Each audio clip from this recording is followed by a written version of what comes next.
하셔서 늘 함께 계시고 내 궁핍함을 아시고 늘 채워주시네. 아멘. 주님을 찬송하면서 할렐루야 할렐루야 내 앞길 멀고 험해도 나 주님만 따라가니 내 주와 맺은 언약은 영불변하시니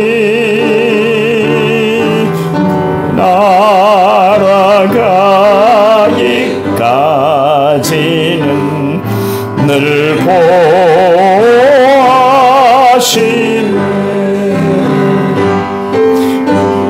주님을 찬송하면서 할렐루야 할렐루야 내 앞길 멀고 험해도 나 주님만 따라가니.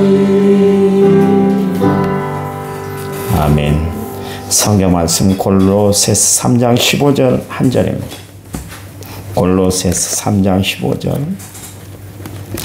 제가 읽겠습니다. 그리스도의 평강이 너희 마음을 주장하게 하라. 너희는 평강을 위하여 한 몸으로 부르심을 받았나니 너희는 또한 감사하는 자가 되라.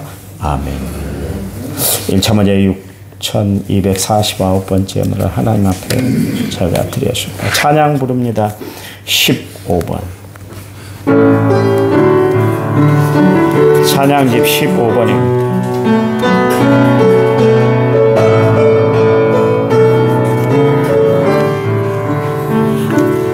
세상 일에 실패해서 너는 절망하지 말아라. 내가 너를 도우리라. 다시 일어서게 하리라. 질병으로 고통당해도 너는 두려워 말라. 내가 너를 도우리라. 다시 일어서게 하리라. 나를 버린 자들도 내가 사랑하노니 하물며 너희를 그냥 둘까 보냐. 나는 너와 함께하는 너의 하나님 됨이니 그런 오른손으로 붙들리라. 내가 너를 굳세게 하리라. 너를 크게 사용하리라.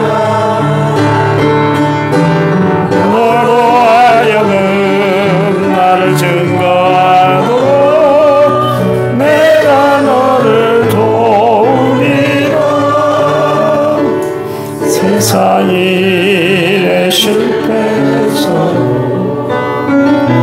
너는 절망하지 마라.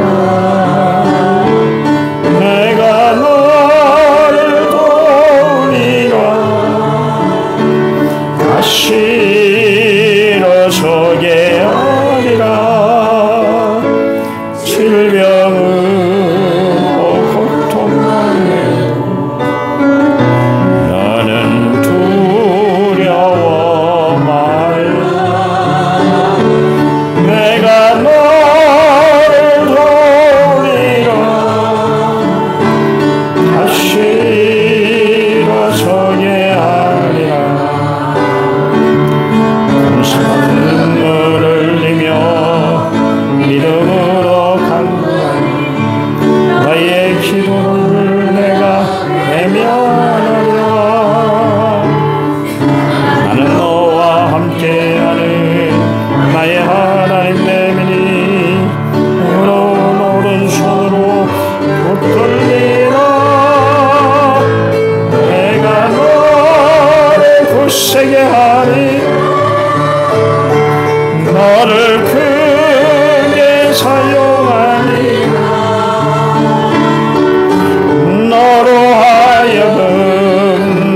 증가하고 내가 너를 도우리라.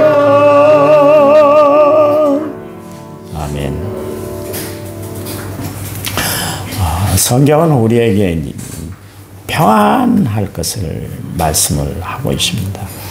성을 빼앗는 것보다 내 마음을 다스리는 것이 낫다.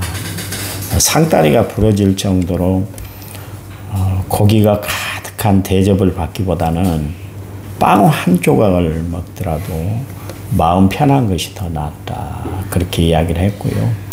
다투는 여인과 함께 사는 것보다 그냥 움막 짓고 광야에 나가서 혼자 사는 것이 낫다. 그렇게 이야기할 정도로 이 평안이 없는 삶은 우리의 인생을 해치는 것이기 때문에 그렇습니다. 그게 뭐 육적인 병을 가져오는 것뿐만 아니라 영적인 면에서도 대단히 큰 폐해를 입히기 때문에 그러는 것이죠. 그래서 예수님도 요한복음 14장 27절 말씀에서 평안을 너희에게 끼치노니 곧 나의 평안을 너희에게 주노라. 내가 너희에게 주는 것은 세상이 주는 것 같이 아니하니라. 너희는 마음에 근심하지도 말고 또 뭐라 그랬어요? 두려워하지도 말아라. 그러니까 세상 살아가면서 근심, 염려, 걱정, 두려움, 그것이 우리의 마음의 평안을 다 앗아가버리기 때문에 그러는 것이죠. 평안하십니까? 여러분의 삶은 평안하시나요? 날마다 하나님 앞에 기도할 때 하나님 그리스도의 평강이 나를 주관해 달라고 하나님 앞에 기도하고 살아가시기 바랍니다. 하나님의 평강이 내게 임하는 방법이 있는데 그건 뭐냐면 하나님 앞에 모든 것을 다 맡기는 거예요. 우리가 왜 평안이 깨지는가? 그것은 세상의 모든 짐, 세상의 모든 염려들을 내가 꽉 부여잡고 있기 때문에 그러는 거예요. 근데 내 모든 문제들, 어려운 문제들을 하나님 앞에 맡기면 하나님이 우리에게 주시는 것이 뭐냐면 평안을 주세요. 여러분 기도 응답도 평안인 줄 아시기 바랍니다. 우리가 기도할 때 막 염려가 돼서 막 기도했는데 어느 순간 하나님의 마음에 평안을 싹 주시잖아요. 그것이 바로 기도 응답이에요. 저는 이제 늘 기도 응답 받을 때 마음의 불안함과 평안함으로 기도 응답 받지 못한 것, 하나님이 거절하신 것, 이 두 가지를 구분해내요. 누가 목사님 이런 문제로 제가 기도하는데 어떻게 할까요? 그래서 내 마음에 평안이 없어요. 그랬더니 우리 집사람이 그래요. 왜 그렇게 당신이 그렇게 마음에 평안이 없냐고. 저는 기도 응답을 평안으로 받아요. 항상.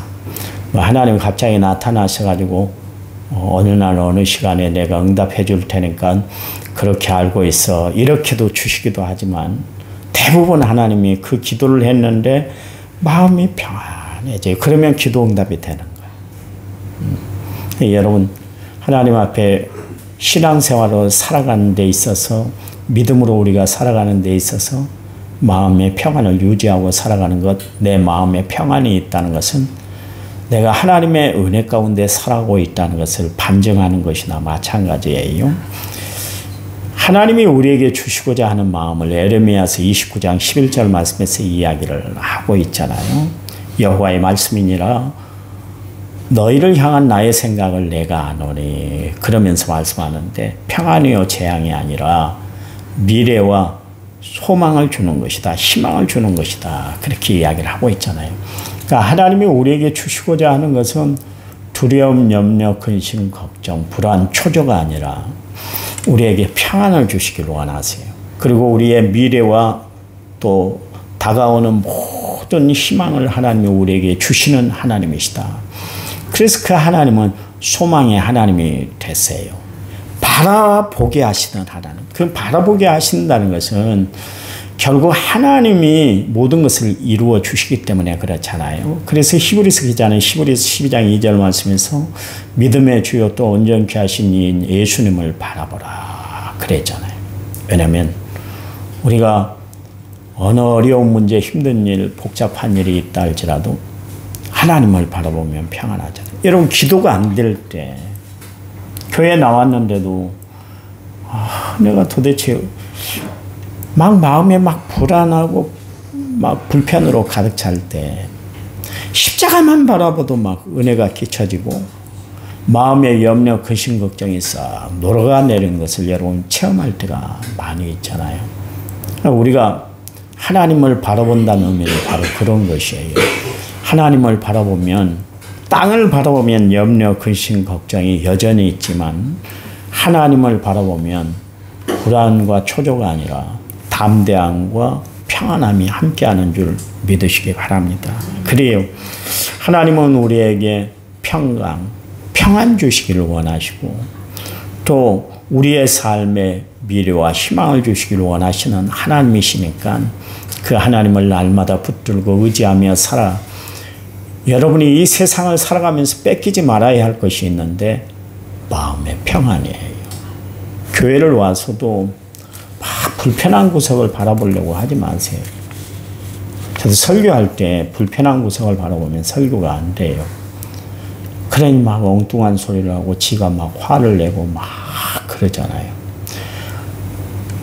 그 형편을 바라보는 것이 아니라 우린 주님을 바라보는 거예요. 끝까지. 그래야 내 평안을 뺏기지 않게 되는 거예요. 다윗이 그 나발이라는 사람이 있었습니다.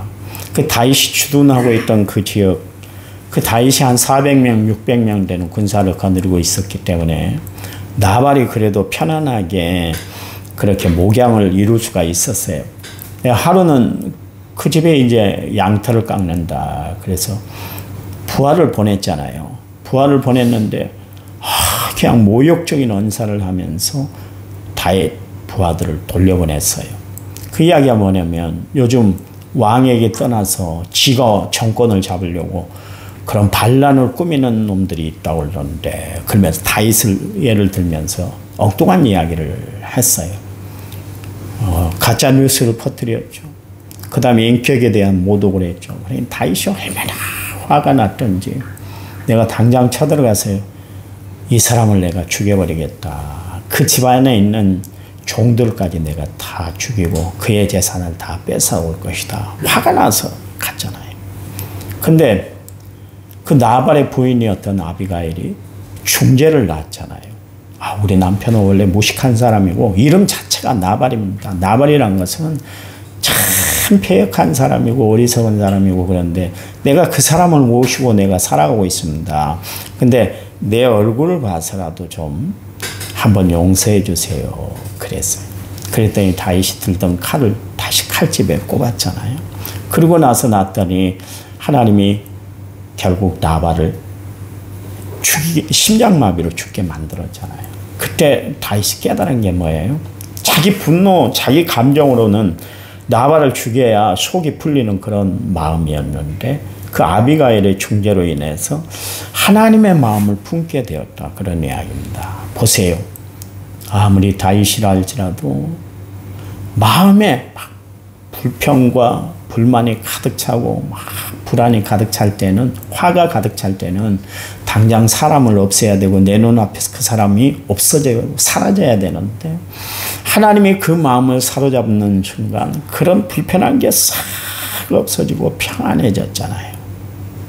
그러니까 어제도 말씀을 드렸습니다만 내 마음을 누가 주장하느냐 참 중요해요. 여러분 날마다 내 마음을 세상에 빼앗기지 말고 마귀에게 휩쓸리지 말고 성령이 내 마음을 주장하도록 하나님의 말씀이 내 마음을 관리하도록 주께 여러분의 마음을 드리고 살아가는 성도들이 되시기 바랍니다. 이게 참 중요한 거예요. 중요한 거예요. 여러분 성도가 갖춰야 할 자격, 성도다운 삶은 마음의 평안을 누리고 살아가는 것이에요. 그래요. 주님은 그래서 말씀하고 계시잖아요. 너희는 마음에 근심하지 말아라. 하나님 믿으니 또 나를 믿어야 돼. 그래.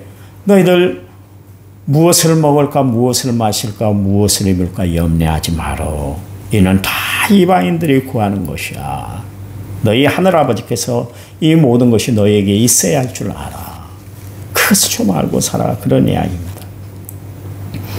염려, 근심, 걱정하지 말라는 거예요.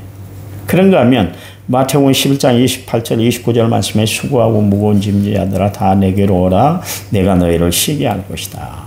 나는 마음이 온유하고 겸손하니 나의 멍에를 메고 내게 배우라. 그리하면 너희 마음이 힘을 얻을 거야. 그러면서 30절 이는 내 멍에는 쉽고 내 짐은 가벼워. 그 이야기를 하셨어요. 여러분 주님은 우리에게 무거운 짐을 지어주신 분이 아니에요. 아니요. 우리에게 가볍고 쉼을 주기 위해서 세상 살아가는데 불편 끼치지 않도록 하나님 우리와 함께 하시는 줄 믿으시기 바랍니다. 그러니 마음에 불편한 구석이 있고 마음에 눌리는 것이 있으면 하나님 내가 잘못된 마음을 가졌네요. 하나님 내 마음에 이 세상적인 것 염려 불안 걱정을 다 떨쳐버리고 주님께 그 모든 문제를 맡기고 살아갑니다. 하나님이 해결해 주세요. 하나님 앞에 기도하고 살아가는 성도들이 되시기 바랍니다. 그래요. 사실 바울이 오늘 이야기를 하고 있는데 초대교회 성도들에게 이야기를 했어요. 그리스도의 평강이 너 마음을 주장하게 하라. 사실 초대교회 성도들은 마음에 불편한 구석이 한두 개가 아니었어요. 마음이 눌리는 것이 참 많았어요. 말씀드린 것처럼 내적으로는 이단과 율법주의 사상이 막 이 초대교회 특별히 골로새 교회에 들어와서 막 휘집어 놨었어요.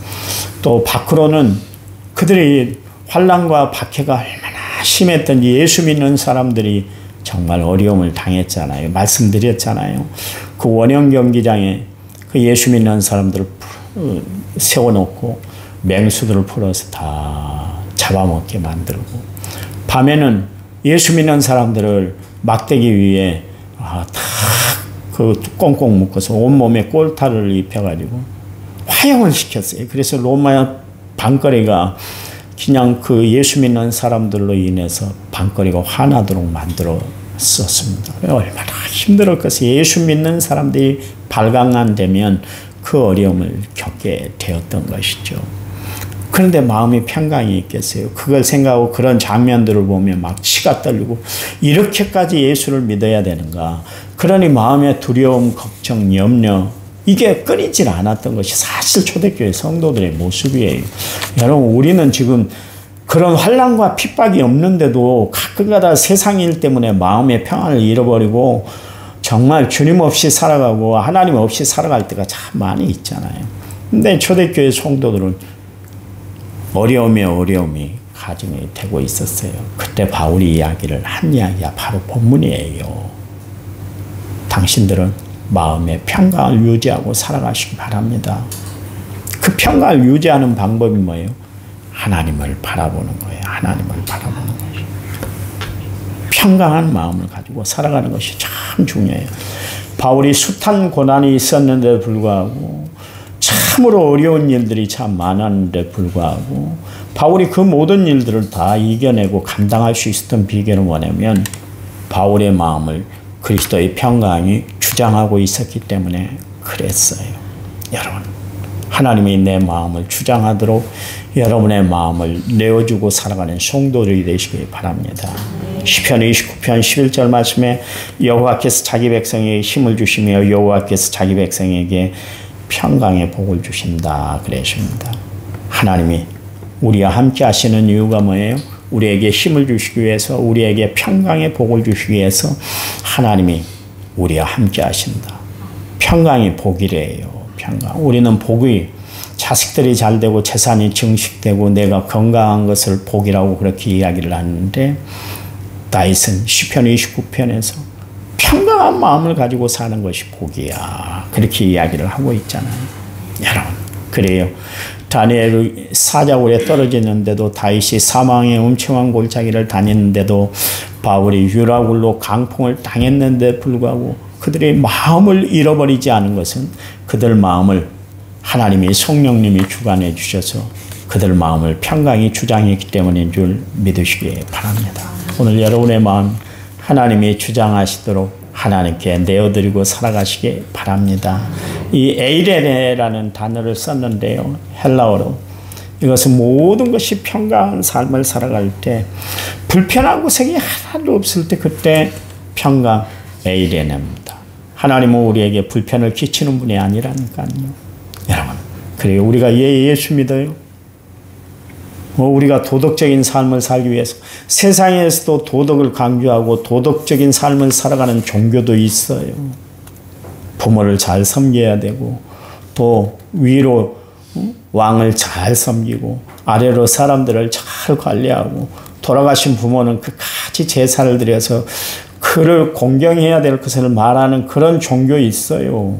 여러분, 세상에 도덕을 강조하는 종교들도 있고 세상에 마음을 잘 정리하고 마음을 비우고 살아가게 하는 그런 종교도 많이 있어요.